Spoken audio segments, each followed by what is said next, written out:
Sequência hoje nos nossos estudos sobre meditações no Evangelho de Mateus. Eu vou fazer a leitura que está em Mateus capítulo 13, de versículo 24 a 43, para que nós possamos então iniciar nossos estudos de hoje. Esse estudo ele é referente à parábola do joio e o trigo. Na verdade, esses versículos, eles tratam também outras parábolas, mas o nosso foco hoje é o joio e o trigo. Então, estarei fazendo a leitura e peço que os irmãos nos acompanhem. Começando pelo capítulo, então, 13 de Mateus, versículos de 24 a 43. Outra parábola lhe propôs, dizendo: O reino dos céus é semelhante a um homem que semeou boa semente no seu campo, mas enquanto os homens dormiam, veio o inimigo dele, semeou o joio no meio do trigo e retirou-se. E, quando a erva cresceu e produziu fruto, apareceu também o joio. Então, vindo os servos do dono da casa, lhes disseram: Senhor, não semeaste boa semente no teu campo? De onde vem, pois, o joio? Ele, porém, lhes respondeu: Um inimigo fez isso. Mas os servos lhe perguntaram: Queres que vamos e arranquemos o joio? Não, replicou ele, para que, ao separar o joio, não arranqueis também com ele o trigo. Deixai-os crescer juntos até a colheita, e no tempo da colheita, direi aos ceifeiros, ajuntai primeiro o joio, atai-o em feixes para ser queimado, mas o trigo recolhei-o no meu celeiro. Outra parábola lhes propôs, dizendo: O reino dos céus é semelhante a um grão de mostarda, que um homem tomou e plantou no seu campo, o qual é, na verdade, o menor de todas as sementes, e, crescida, é maior do que as hortaliças, e se faz árvore, de modo que as aves do céu vêm aninhar-se nos seus ramos. Disse-lhes outra parábola: O reino dos céus é semelhante ao fermento que uma mulher tomou e escondeu em 3 medidas de farinha, até ficar tudo levedado. Todas essas coisas disse Jesus às multidões por parábolas, e sem parábolas nada lhes dizia, para que se cumprisse o que foi dito por intermédio do profeta: Abrirei as parábolas a minha boca, publicarei coisas ocultas desde a criação do mundo. Então, despedindo as multidões, foi Jesus para casa e, chegando-se a ele, seus discípulos disseram: Explica-nos a parábola do joio do campo. E ele respondeu: O que semeia boa semente é o Filho do homem. O campo é o mundo. A boa semente são os filhos do reino. O joio são os filhos do maligno. O maligno que o semeou é o diabo. A ceifa é a consumação do século, e os ceifeiros são os anjos. Pois assim como o joio é colhido e lançado ao fogo, assim será na consumação dos séculos. Mandará o Filho do Homem os seus anjos, que ajuntarão do seu reino todos os escândalos e os que praticaram iniquidades, e os lançarão na fornalha acesa. Ali haverá choro e ranger de dentes. Então, os justos resplandecerão como o sol, o reino do seu Pai. Quem tem ouvidos para ouvir, ouça. Então, irmãos, nós podemos entender que Jesus ele sempre falava em parábolas porque o povo não tinha muito conhecimento. E ele, então, dessa forma, ele fazia através das parábolas, para que todos pudessem entender. Então, o que ele queria apresentar a eles. Nesse momento, eu vou fazer uma oração, peço que os irmãos acompanhem orações também silenciosas, para que possamos, então, seguir com o nosso estudo. Grandioso Pai, poderoso Deus, nós estamos reunidos aqui, Senhor, na sua casa, para que possamos aprender da sua palavra, que o Senhor possa trazer o ensinamento para nós, frutificarmos e assim podermos sair em campo para discipular. Senhor, que essas palavras toquem nossos corações, que possamos entender o real fundamento da sua palavra e que possamos, então, descansar em seu colo. Senhor Deus, abençoe a todos aqui presentes, para que possamos, então, ser fiéis e justos contigo. Senhor, abençoe a cada um. Em nome de Cristo, nós oramos. Amém. Bom, embora pareça simples, mas é um pouco complexo quando se trata de falarmos sobre a parábola do joio e do trigo. Por quê? Tem muitas pessoas que confundem, em muitos casos, né, nós podemos, de uma forma diferenciada, interpretar e acabar entendendo errado, né? Então, para isso, nós temos o auxílio, né, que a gente tem as Escrituras para que possamos ler, e temos auxílios dos nossos pastores, temos os livros que possamos também estar consultando, né? E aí, é aquela questão, né? Vocês já confundiram com algo falso, confundiram algo falso com algo que seria verdadeiro, ou algo que era verdadeiro e pensaram que era falso, né? Isso é uma questão que a gente, consequentemente, nós nos confundimos, sempre temos essa confusão. Por quê? De repente, falta de conhecimento, falta de orientação, falta de percepção, né? E aí é onde a gente pode cair, podemos tropeçar. Eu vou ler um trecho do livro, né? E aí os irmãos acompanhem a leitura, para que possamos, então, expressar um pouquinho melhor o conteúdo dele, né? Esse livro, ele nos ajuda a trazer o conhecimento à tona, né?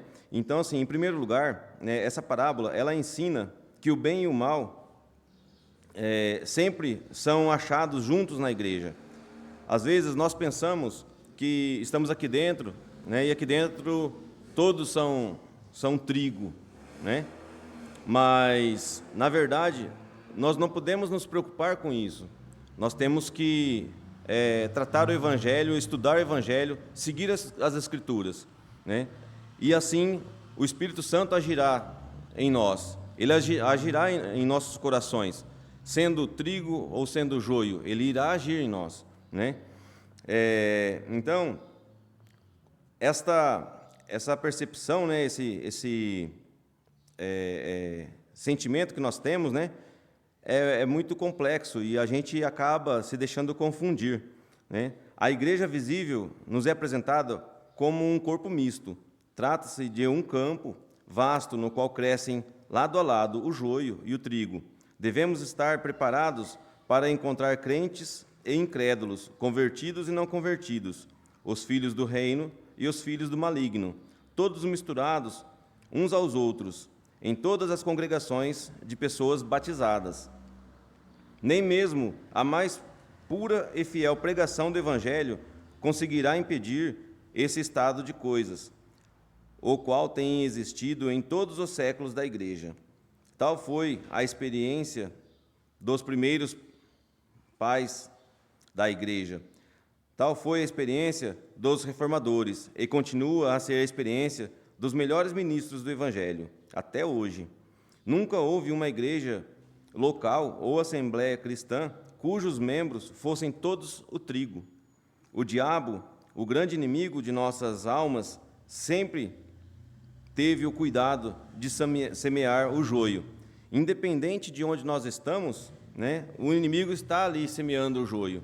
Então, se nós estamos dentro de uma igreja, como está dizendo o autor do livro, não importa onde é essa igreja, não importa o quão grande ou pequena ela é, sempre o inimigo está ali semeando o joio, né?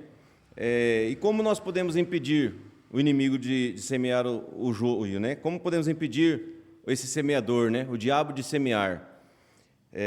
Isso nós podemos avançar um pouquinho, também lá em Mateus, no capítulo 26, no versículo 41. Eu acredito que os irmãos, a maioria, saibam esse versículo de olhos fechados, né, sem dificuldade, né? Esse versículo diz assim: vigiai e orai, para que não entreis em tentação. Por quê? Porque o espírito está pronto, mas a nossa carne é fraca.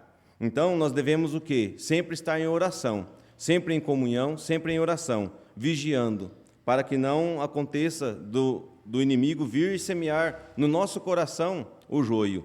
Então, isso nós devemos tomar como uma regra de cuidado extrema, né? Então, não podemos deixar que isso aconteça, né? Jesus, nesse texto de Mateus 13, ele usa as parábolas para revelar o ministério do reino dos céus, né? Ou seja, as verdades espirituais sobre o reino, né?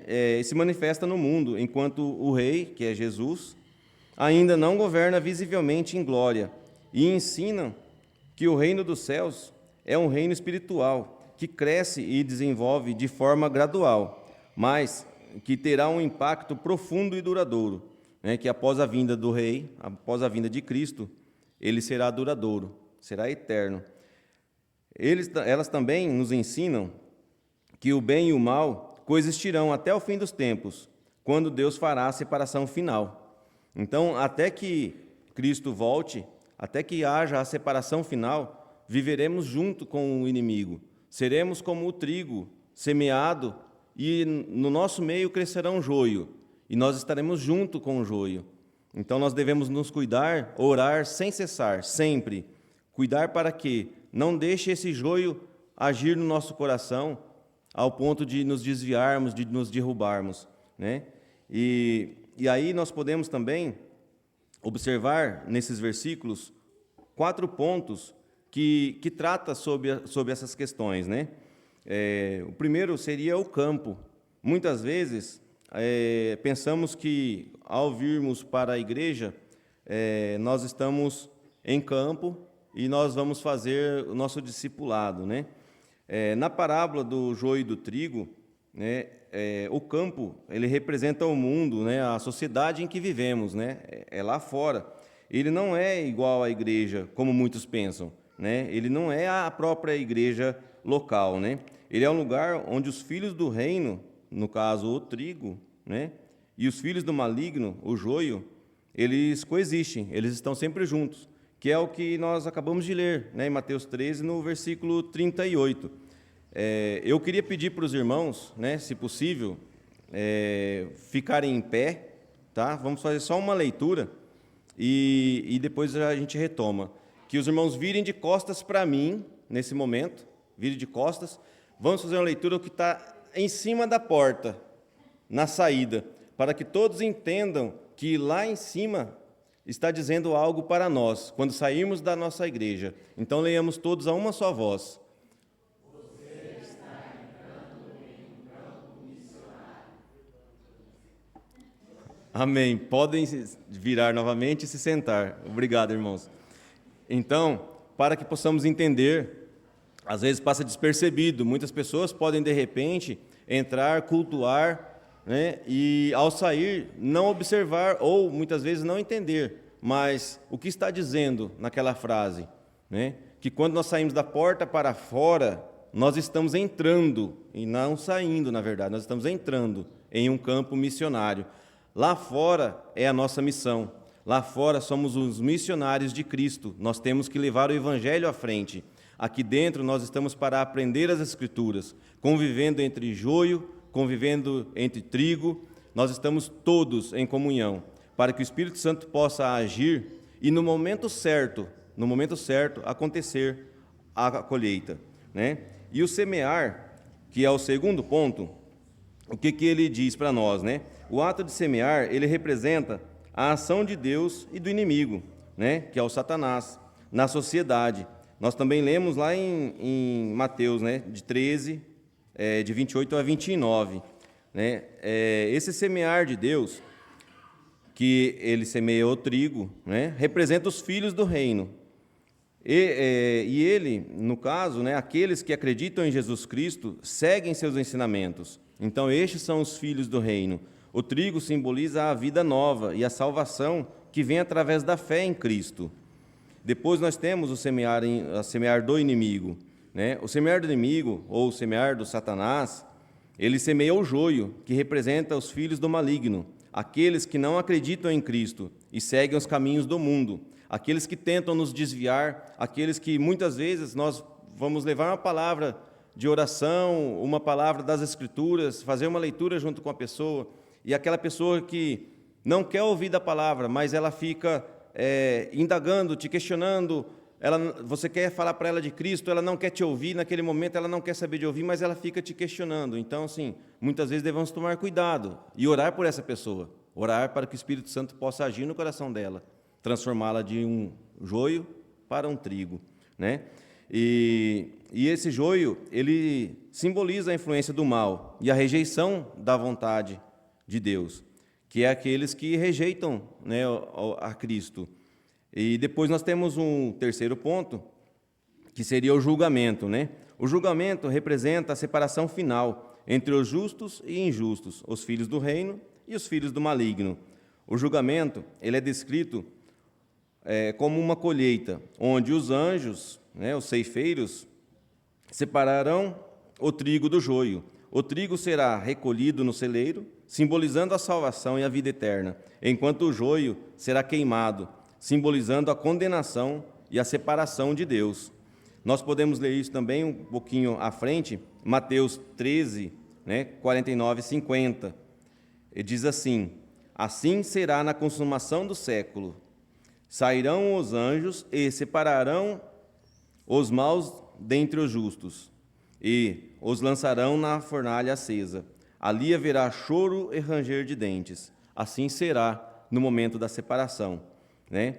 Que é na separação, que é o nosso quarto ponto. Diz assim: a separação representa a distinção final entre o justo e o injustos, filhos do reino e filho do maligno. A separação, ela é descrita como uma colheita, onde os anjos, os ceifeiros, separarão o trigo do joio. E essa separação, ela é definitiva e irreversível e terá consequências eternas. Então nós devemos buscar, devemos orar, devemos buscar a Cristo enquanto podemos. Enquanto nós podemos, devemos buscar a Cristo. Devemos levar o seu evangelho para que possamos ajudar muitas pessoas a ser transformadas, a muitas pessoas, muitas almas ser transformadas de joio para trigo, porque no momento que houver a ceifada, no momento que houver a colheita, esta separação, não haverá mais como acontecer essas mudanças. Não tem como deixar para a última hora. Nós não sabemos qual será essa hora. Nós devemos nos preparar. Então, para isso, devemos estar sempre unidos.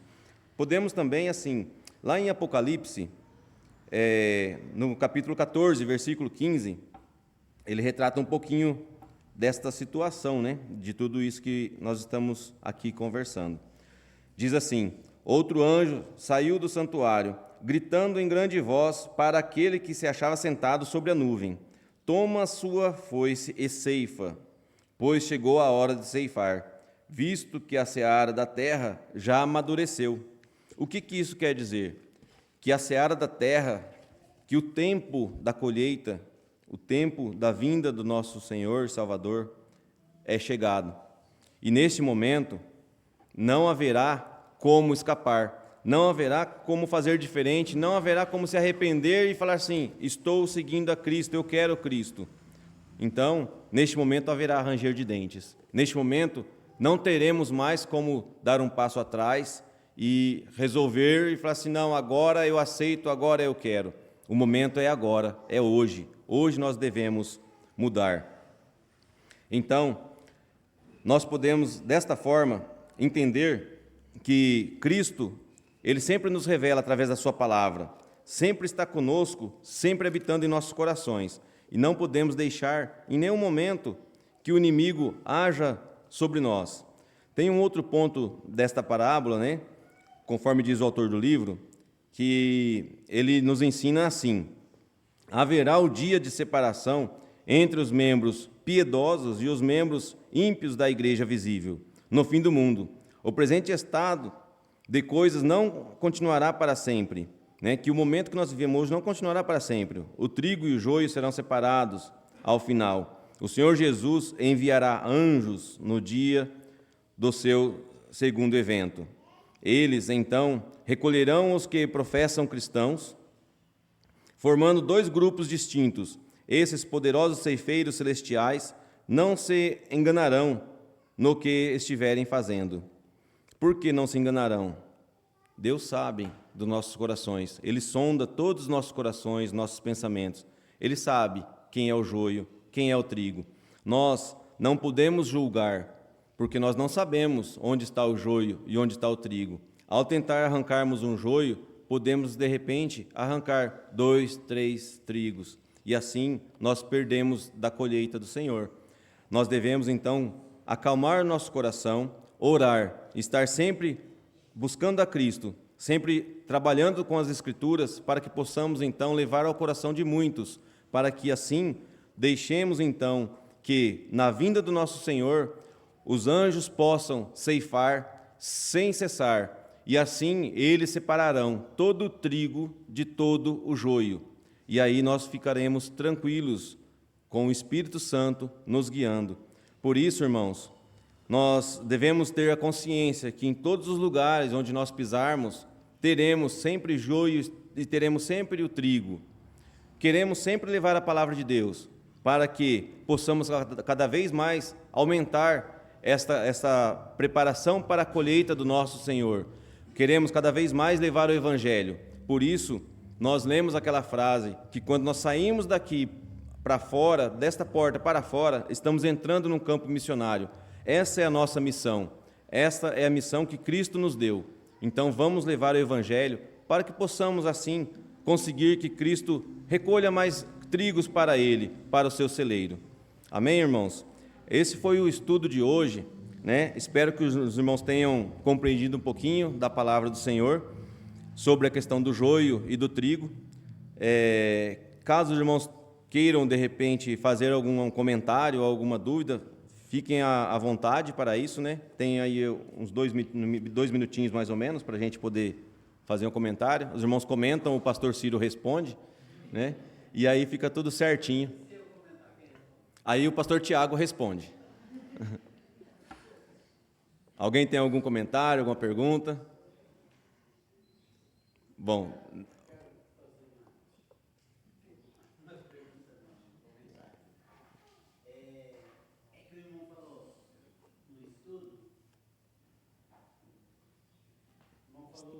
está chegando, está chegando.